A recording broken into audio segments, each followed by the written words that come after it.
album bu njëkk ci carrière musicale am taal bi Jëf Jël. Jëf Jël mi ngi noonu. Jëf Jël mi ngi noonu. génn le 3 mai dernier 2025 mu nekk album bu bari vers composé de 18 titres mu nekk itam album bu bari couleur musicale ak ay featuring Nixon Aw Ma Sa Temps.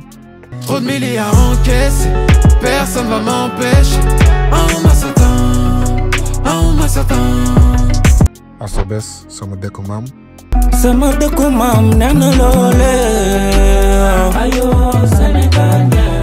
réew mi fo dem fekk fa jàmm ak salaam waaw. son bu nice muy expliquer sociabilité bu suñu réew am ak di rendre hommage suñu kilifa diine ak suñu star. woon lyrical ay wañu gem. korom ñi la wër mën a leb seeni fan tamu micro ni Cheikh duma topp sa ndigal ñàkk a topp sa ndigal tax ma génn ci loo. mu nekk sound bu bari tamit métaphorique.